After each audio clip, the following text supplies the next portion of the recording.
I'm Sherilyn Mercado, 23 years old. Dating factory worker.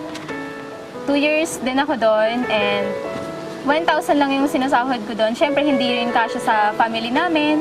Then, yung father ko wala din trabaho. Yung brother ko lang yung nag-work sa amin. So, siyempre, mahirap din kasi meron din akong mga pangangailangan. Nakita namin si V-Mobile sa Facebook. Tinag ni Sir Ramil sa friend ng boyfriend ko. Then, siya yung nakakita noon. Hindi ako business-minded. Ayoko rin nung nagsasalita sa mga tao. So, mahihain talaga ako. And, nung una, naisip ko na yung business na yun, ng V-Mobile, hindi pa ako kasali, ginagamit ko na yung product natin. Nag-start ako, naglo-loading ako noon, so nag-enjoy ako sa paglo-load. Okay na sa akin yung may part-time na discount. So, noong una, syempre naisip ko na hindi ako kontento sa discount lang. So, tinanong ko nun si Kuya Ramil na kung paano niya ginagawa yung business. So, binigyan naman niya ako ng advice. Sinunod ko lang yung advice niya.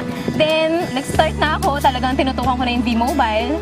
So, first check ko sa V-Mobile, mga 10,000 din yon. So, first check ko pa lang yun. Ang dami ng pinaglaanan na yun. So, malaki talagang naitutulong sa akin ni V-Mobile. Sa family ko, sa sister ko, na nagpapaaral siya ng anak niya.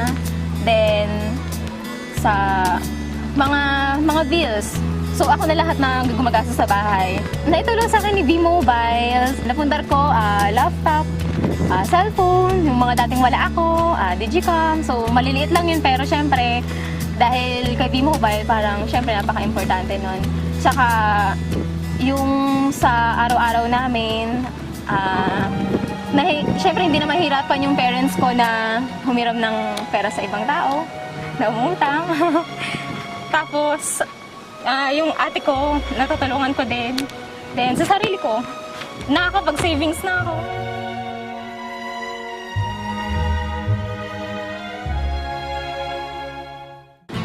Ma-advise ko lang sa mga gustong sumali. Sumubok lang din kami. Talagang kailangan mo talaga magtiwala. Talagang sa una mahirap. Kasi, doon din ako nag-start eh. So, nahirapan ako. Nandun din yung times na parang ayoko na. So, sabi sa akin ng boyfriend ko na, sige, kung ayaw mo na, babalik ka ulit sa factory, hindi mo makakamit yan. Hindi ka na ganyan ngayon. So ako, syempre, parang gusto ko na umahon sa kahirapan. Tinuloy-tuloy ko lang din. Tsaka wala naman pong mawawala kung tuloy-tuloy mo lang yung business mo ngayon.